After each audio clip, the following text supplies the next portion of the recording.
verso 48 de Lucas 9, dice la palabra de Dios: cualquiera que reciba a este niño en mi nombre, a mí me recibe, y cualquiera que, dice, y cualquiera que me recibe a mí, recibe al que me envía. Ese es el texto, son las palabras de Jesús, que así comienza este versículo: les dijo el Señor Jesús. Esta frase, hermanos, ilustra, y llegó a este momento a la consecuencia más grave del orgullo. Repito la frase: cualquiera que reciba a este niño. Esta sencilla frase está simbolizando a todos aquellos que creemos en Jesús, los que han recibido, ¿verdad?, al Hijo. Reciba a este niño, él se acuerda que se puso en pie y tomó a un pequeño, y este pequeño está simbolizando ¿a quién? A Dios. ¿Cierto o no? Y dice: cualquiera que recibe a este niño, me recibe. Está hablando entonces de todos aquellos que hemos entendido y recibido a Cristo, a Jesús. En este caso, a quien lo había recibido a Él y lo habían aceptado como Señor y Salvador en ese momento. Entonces simboliza a todo creyente. Y no solamente es recibir a este niño, sino el cómo lo recibe: en mi nombre, a mí me recibe. Entonces el Señor Jesús habla aquí de unión. ¿Unión entre quién, hermanos? Entre los creyentes y quién, y Él. Esa relación única, esa relación exclusiva que puede lograr, o que logra Dios a través de su Hijo, en este caso Jesús. Este principio lo vemos también en otro pasaje, en 1 Corintios 6, usted puede ir allá al texto, cuando Pablo escribe a la iglesia de Corinto, y en el versículo 17, capítulo 6, verso 17 de la primera carta a los Corintios, dice: el que se une al Señor. Y dice el texto: el que se une al Señor, uno es con Él, con su espíritu. Un espíritu es con Él. Luego entonces, hermanos, si aplicamos esta lógica que está muy clara en la palabra de Dios, todo aquel que rechaza a un creyente, cuando un creyente le empieza a hablar, a compartir la palabra de Dios a otra persona, ¿está rechazándonos a nosotros? No, está rechazando ¿a quién? A Dios. Entonces, cuando usted, en el nombre de Dios, cuando usted va a salir a predicar, cuando usted ve a una persona, usted tiene un compañero, un vecino, una amiga, y usted va a hablarle de la palabra de Dios, usted tiene que decirle: Señor, en tu nombre voy a predicar, dame las palabras para compartirle la palabra, dame de tu espíritu para que sea tu espíritu el que pueda hablar, y en el nombre de Cristo quiero ser usado, en tu nombre quiero ser usado. En ese momento, hermano, escuche bien, no es un asunto de palabras mágicas, no. Uno va en el nombre de Dios. Cuando esa persona o abre su corazón o lo cierra, o lo abre para recibir a Dios, o lo cierra para rechazar a Cristo. Mateo 25, vaya usted a este pasaje. Verso 41 de Mateo 25. Entonces dirá también a los de la izquierda: apartados de quién, apartados de mí, malditos al fuego eterno preparado para quién, hermanos, para el diablo y sus ángeles. Verso 42, porque tuve hambre y no me diste de comer, tuve sed y no me diste de beber, fui forastero y no me recogiste, estuve desnudo y no me cubriste, enfermo y en la cárcel y no me visitaste. por cierto, aquí quiero sumar, en nuestro calendario anual no tenemos una sola visita. ¿A dónde, hermanos? ¿O a hospitales o a dónde, hermanos? A cárceles. Este año tenemos que hacerlo. Y sobre todo hay una persona que usted y yo conocemos, que está en la cárcel y que estuvo aquí con nosotros. De niño estaba aquí. Y tenemos que orar por él y visitarlo. Dice la palabra de Dios, entonces también ellos le responderán diciendo, Señor, ¿cuándo te vimos hambriento, sediento, forastero, desnudo, enfermo o en la cárcel y no te servimos? Verso 45, la conclusión es a donde voy a llegar. Entonces le responderá diciendo, de cierto os digo que en cuanto no lo hiciste a uno de estos más pequeños, tampoco a mí lo que lo hiciste. Entonces, a ver, hermanos, aquí todo. Además, cualquiera que recibe a Jesús, recibe a quién, hermanos, al Padre que lo envió, porque dice a quien me envió, ¿cierto o no? Entonces es 2 por 1, ¿sí? Recibimos al Hijo y también con Él recibimos a quién, al Padre. Pero para haber recibido, escuche aquí nomás algo que voy a explicar, para haber recibido primeramente al Hijo y al Padre, quien nos llamó y que nos convenció, ¿quién fue? El Espíritu Santo. ¿Sí lo ven? Van en paquete. Pero aquellos que rechazan a otros, quienes rechazan a los creyentes, no solamente van a rechazar a Jesús, sino también están rechazando a quién, al Padre. Ahora, hermano, Jesús se identifica de manera tan fuerte con los creyentes que aquellas personas que, escuche bien, que llevan, que arrastran, que son estorbo o que conducen a nosotros, los creyentes, y nos conducen a pecar, la propia palabra nos dice que ellos merecen la peor muerte inimaginable, aquellos que estorban. Mateo 18, por favor, vaya a este pasaje.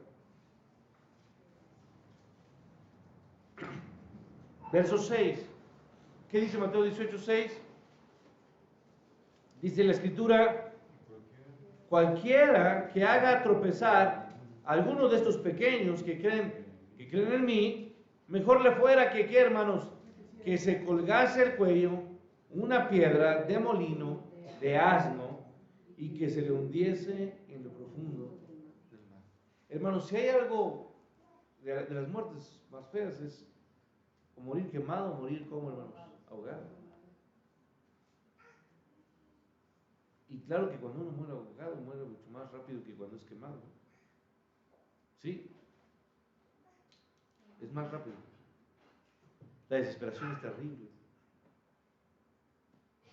El agua entra por todos lados.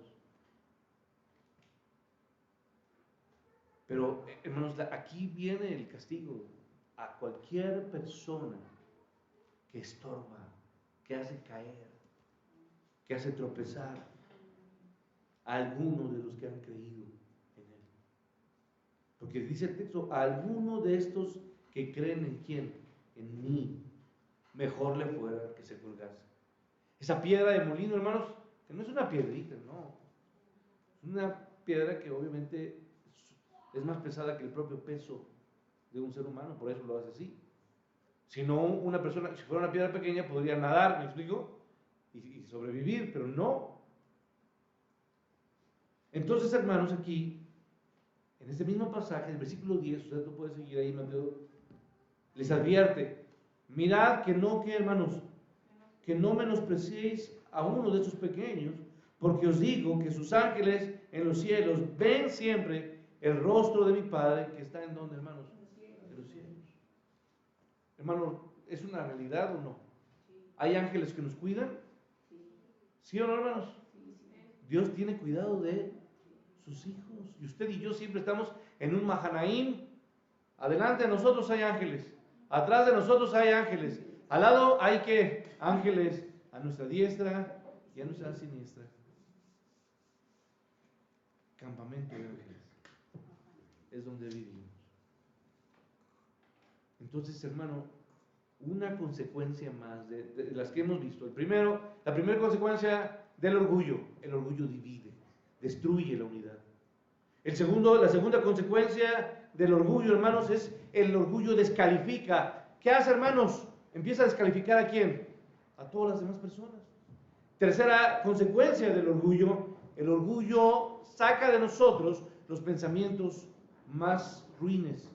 El orgullo nos llena de depravación y muestra lo terrible que es el hombre cuando se llena de ¿qué, hermanos? De orgullo. La cuarta característica que acabamos de ver, hermanos, el orgullo termina con la consecuencia más fuerte, rechazando ¿a quién, hermanos? A Dios.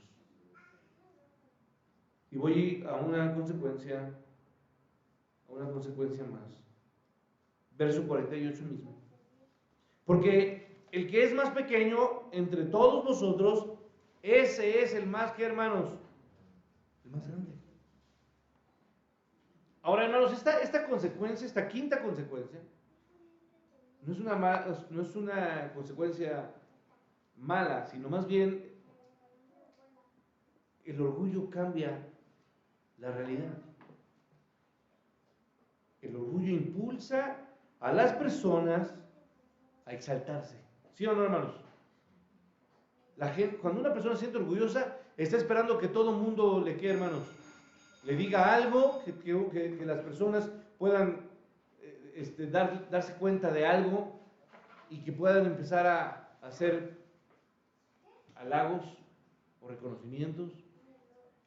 Porque la gente se siente, yo lo dije, hermanos, como esos animales, ¿verdad?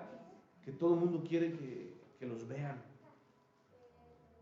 Entonces, hermano, el orgullo impulsa a cualquier persona a llenarse de exaltación o a querer exaltación, a imponer sus órdenes, a tratar de cumplir sus ambiciones y sus caprichos y obviamente a buscar el halago y el aplauso de quién, hermanos, de toda la gente.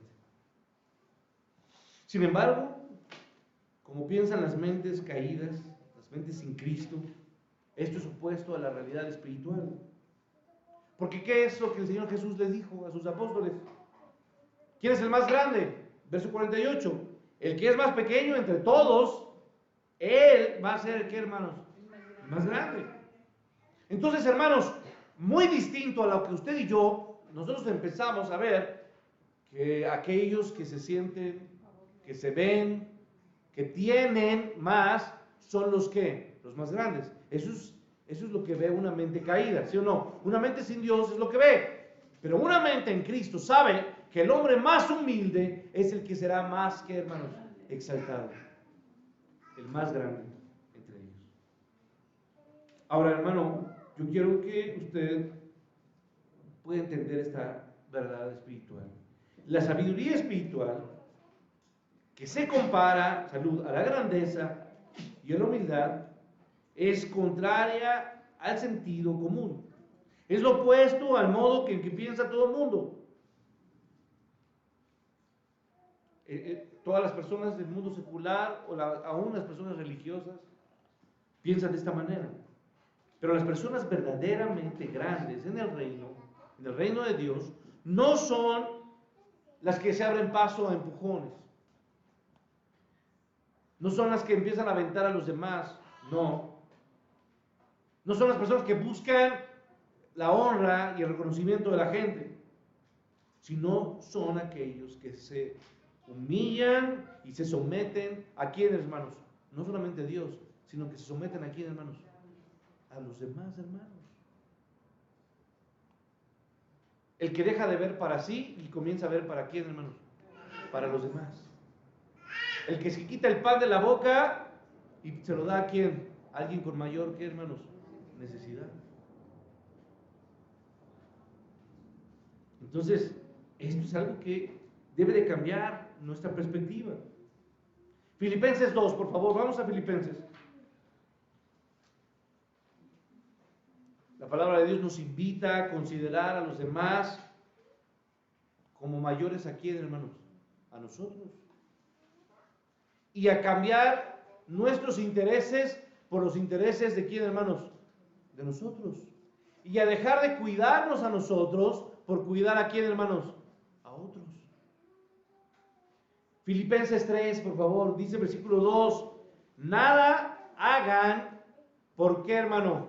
Por contienda o por vanagloria. Antes bien, con humildad, estimando, y yo aquí quiero que usted subraye y cambie esa palabra estimando como valorando, amando a los demás, ¿verdad? Amando a cada uno, a los demás como superiores a él mismo. No mirando cada uno por lo suyo propio, sino cada cual también por quién, hermanos, por lo de los otros. Filipenses 2, versos 3 y 4. Entonces, hermano, creo que está muy claro. Un verdadero creyente, un verdadero hijo de Dios, deja de ver, ¿por qué, hermanos? Por sus intereses y por su propio cuidado.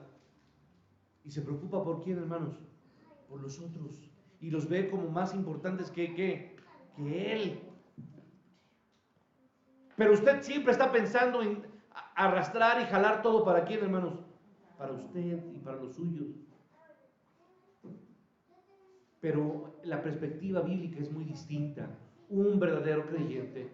Porque, a ver, hermano, usted lo recuerda, ¿cuáles eran las características de la iglesia primitiva? ¿Acaso no había hombres que tenían recursos y tenían bienes? Y dice que vendían sus, ¿qué, hermanos? Sus bienes para dárselos a los demás. Ahora, hermano, entonces, la conclusión es que Dios usa o toma al humilde, no al orgulloso. Al humilde es al que Dios exalta y no al que se llena de orgullo. Mateo 23, lo conoce de memoria, versículo 12. Lo puede repetir conmigo, Mateo 23, 12. Porque el que se enaltece será, ¿qué, hermanos? Humillado. Y el que se humilla será enaltecido. Repito, porque el que se enaltece será humillado y el que se humilla será enaltecido. Y Santiago 4, versículo 10, ¿qué dice Santiago 4, 10? Humillaos delante del Señor y Él, ¿qué, hermanos? Y Él os exaltará. Humillaos delante del Señor y Él os exaltará. Y 1 Pedro 5, hermano, 1 Pedro 5. No, humillaos pues bajo la poderosa mano de Dios para que Él los exalte cuando fuere tiempo. Hermano, entonces el orgullo cambia la realidad. Nosotros podemos ver a personas grandes. Cuando digo grandes es no solamente en su tamaño, sino en su riqueza, en su posición, en sus palabras, en sus habilidades. Pero esas personas, delante del reino celestial, no son las más grandes. Las más grandes son aquellas que, hermanos, que se humillan y que ven por las necesidades de quién, hermanos, de los demás, por encima de qué, de las suyas. Y una de las cosas que vimos de aquellos creyentes de Macedonia, que eran los creyentes más pobres, porque dice, porque ellos dieron, ¿de dónde, hermanos? De su pobreza. Porque aún sin tener, ellos dieron. Y aquí hay ejemplo de Mateo 21, de la viuda que dio 2 dracmas. Era todo el sustento que ella, ¿qué, hermanos? Que ella tenía. Y ella lo depositó en la ofrenda del templo. Hermano, voy al verso 49, una consecuencia más. Del texto dice la palabra de Dios.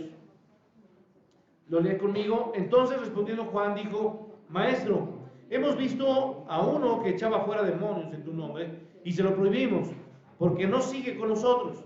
Jesús le dijo, no se lo prohibáis, porque él no es contra nosotros, por nosotros es. El que no es contra nosotros, por nosotros es. Hermanos, este es un segundo incidente. Y este incidente muestra que Juan comenzó a, ¿qué, hermanos? A recordar lo que habían hecho antes. Y a entender lo que el Señor Jesús les acaba de decir.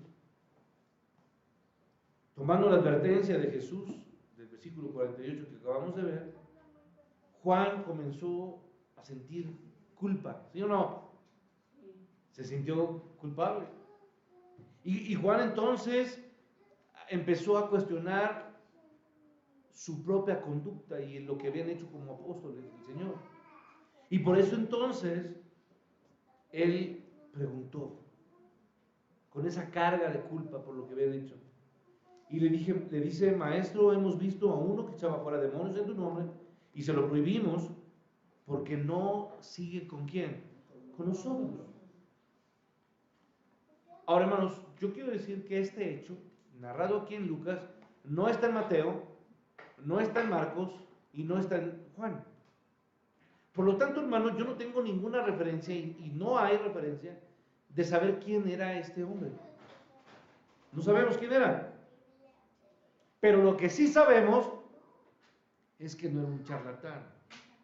No era uno de aquellos exorcistas como los que vemos allá en Hechos, los hijos de Esteban, que decían hacer actos de sacar y expulsar demonios. No sé si usted lo recuerda, allá en Hechos 19, los hijos de Seba. ¿Por qué digo que no era un charlatán? Porque este hombre lograba con éxito echar fuera, ¿qué, hermanos? Demonios. Dice el texto, echaba fuera a los demonios en su nombre, ¿cierto o no? Entonces, si este hombre, con la autoridad y con el poder del Señor, expulsaba a los demonios, no era un charlatán.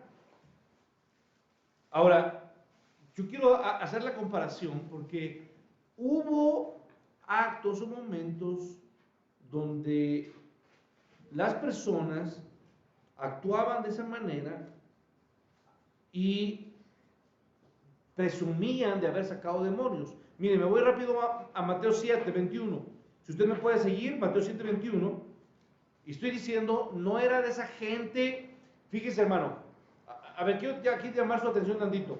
Hay mucha gente que lleva mucho tiempo viniendo a una iglesia. Sabe cómo hablar o decir una oración, ¿sí o no? Sí. Y parece que ora y ora con concurrencia y ora bien, pero eso no significa que esa persona esté orando directamente o verdaderamente a quién, a Dios. Acuérdense que los escribas o los fariseos y los religiosos les gustaba hacer oraciones, ¿en dónde, hermanos? En las calles, en los públicos, para que la gente que los oyera y los viera, ¿sí o no? ¿Esa gente parecía religiosa, sí o no? Sí. ¿Sabía orar? ¿Conocía pasajes de la Biblia? Lo sabía. Muchos nosotros tenemos que cuidarnos de saber o pensar o creer que estamos orando a Dios cuando en realidad lo que queremos es ser escuchados y ser ¿qué? Vistos. Pero no estamos orando sinceramente a Dios. Porque la oración verdadera siempre se hace cuando usted entra a su aposento alto y cierra la puerta para que nadie lo vea, hermanos, nadie lo vea.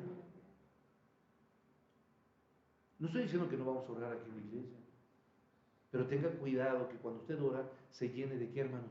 De orgullo. Y usted ore para los hombres y no ore a Dios. El texto dice que no todo el que me dice Señor, Señor, entrará en ¿dónde, hermanos? En el reino de los cielos, sino el que hace la voluntad de mi Padre que está en los cielos. Verso 22, muchos me dirán en aquel día, Señor, Señor, ¿no profetizamos en tu nombre? ¿Y en tu nombre qué hicimos? Echamos fuera demonios y en tu nombre hicimos muchos milagros. Y entonces les declararé, son palabras de Jesús, nunca, ¿qué, hermanos? Nunca los conocí. Apartaos de mí, hacedores de maldad. Entonces, hermanos, no sé quién haya sido ese hombre. No sé quién haya sido. Pero lo que sí, hermanos, es que los apóstoles en esa ocasión, cuando se encontraron a este hombre, se llenaron de orgullo. ¿Y qué pasó en ellos, hermanos? Se llenaron de celos. Y pensaron que era esta oportunidad y esta bendición de hablar la palabra, de sanar enfermos, de expulsar demonios, era exclusiva ¿de quién? De ellos. El orgullo me hace pensar que yo soy el único. A esto me refiero nos da un sentido de exclusividad, como si fuéramos nosotros y solamente ¿quién? Nosotros. Los que tenemos derechos. Excluye a los demás. Entonces, hermano,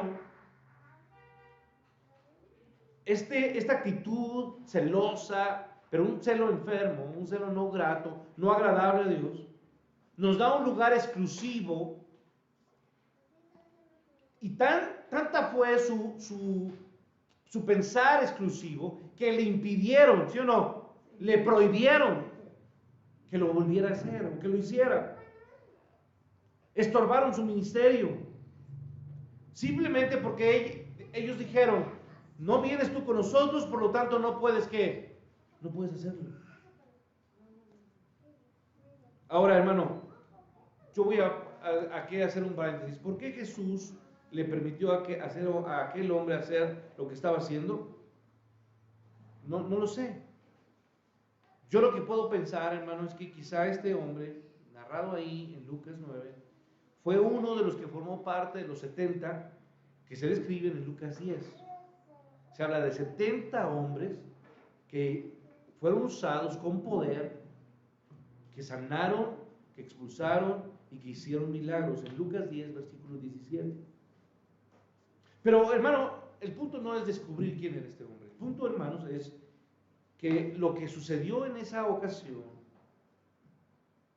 Jesús lo usó para enseñar humildad a sus discípulos. Y lo usa también para que usted y yo aprendamos una lección más de humildad. Jesús confirmó la duda de Juan, la duda de pensar que ellos eran exclusivos. Y Jesús, ¿cuál es la respuesta de Jesús? Vamos a concluir, por favor. Jesús les dijo, no se lo prohibáis. Jesús les quitó la duda, afirmando que él, ese hombre, que no sabemos quién era un verdadero discípulo, ¿cierto o no? Porque Jesús no hubiera prohibido, más bien no les hubiera dicho que no debían habérselo prohibido, o no se lo tenían por qué prohibir, si no fuera usado ¿por quién? Por él. ¿Sí? Entonces, era un verdadero discípulo. Jesús nunca prohibiría a los apóstoles reprender a un falso maestro. Es más, por el contrario, si hubiera sido un falso maestro, Jesús, yo seguro les había dicho, encuéntrenlo y señálenlo como un falso maestro, ¿cierto o no? Porque la Biblia nos exhorta, nos instruye a revelar o a mostrar la falsa enseñanza, ¿cierto? Y así lo hace. Ahora, hermano, el orgullo entonces causa exclusividad. Pero la humildad, ¿qué produce, hermanos? Unidad. ¿Sí me explicó? El orgullo separa, habíamos dicho, hace ese sentido de exclusividad, pero la humildad lo que produce es que nos une a nuestros hermanos en la misma fe, en Cristo. Entonces no podemos aceptar a quienes afirman ser de Cristo. No podemos aceptar a quienes afirman ser de Cristo, pero escuche bien, pero no predican con su vida. Tenga cuidado, no predican la verdad de Cristo. Imagínense, hermanos, una persona que no habla la verdad de Cristo, pero se dice creyente. ¿Podemos tolerar eso? No podemos ni debemos tolerarlo. Sin embargo, debemos aceptar a toda persona que Dios usa en su nombre y que habla la verdad divina y pertenece a cualquier iglesia. No importa, hermanos. No importa qué denominación sea. Si esa persona predica en el nombre de Cristo, habla la verdad de Cristo, Su iglesia seguramente es la iglesia de quién, hermanos? De Cristo. ¿Sí me explicó? Sea bautista, sea presbiteriano, sea no denominacional o lo que fuera, hermano. Si habla la verdad de Cristo, si predica en el nombre de Cristo, esa persona seguramente pertenece a la iglesia verdadera de Cristo. Y termino entonces, Jesús termina con esta sección con una indiscutible declaración. Por favor, léala conmigo, termina conmigo el versículo 50. El que no es contra nosotros, por nosotros es. Hermano, ¿qué concluye esto?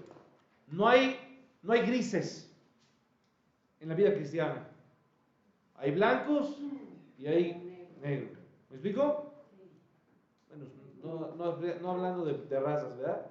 O sea, me refiero a los de la derecha o los de la izquierda, es a lo que voy, para no discriminar.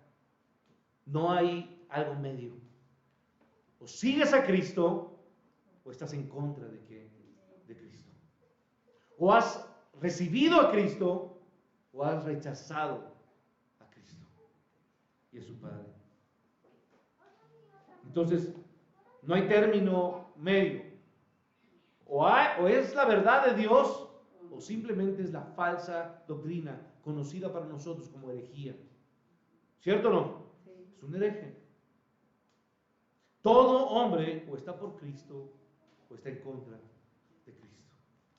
Lucas 11 repite Jesús esas palabras. 11:23. El que no es conmigo, contra mí es, y el que conmigo no recoge, desparrama.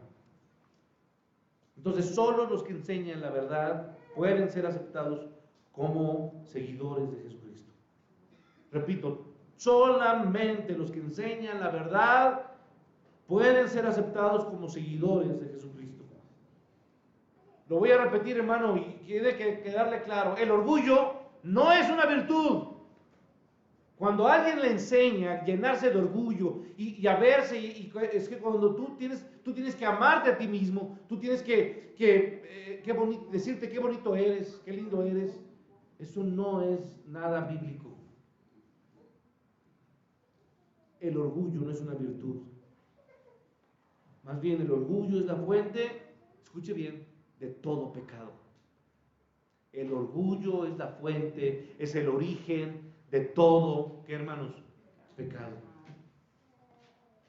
El primer pecado, hermanos, ustedes lo habíamos comenzado a decir. ¿Dónde se dio, hermanos? ¿Aquí en la tierra? En el cielo. Y fue porque Satanás se llenó de qué, hermanos? De orgullo. Entonces, no apapache el orgullo. Está bien que un padre le diga a su hijo, qué bonita eres, eres muy bonita. Pero así como usted le dice a sus hijos, a sus nietos, qué bonita eres, usted tiene que decirle, hijo, la realidad es que para mí eres muy bonita y para Dios también, pero tú tienes que humillarte y tienes que ver por las demás gentes. Porque así como tú eres una niña, hay muchas niñas que necesitan de qué, de comida, de alimento.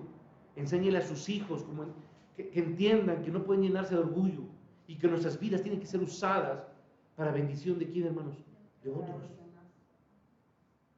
Y que muchas veces usted tendrá que sacrificarse y dejar de llevarse algo a la boca por dárselo a alguien más. Y en el momento que usted lo haga, usted estará siendo usado y usada por Dios de la mejor manera. No le estoy diciendo que deje de comer todos los días, pero así como todos los días Dios le da alimento, todos los días procure dar de algo a otra persona, espiritualmente o materialmente. Entonces la lección para nosotros son 3 textos con los que yo quiero terminar. Proverbios 16, por favor. Proverbios 21 y Santiago 4. Proverbios 16, Proverbios 21 y Santiago 4. No apapache el orgullo, no escude, no lo justifique el orgullo.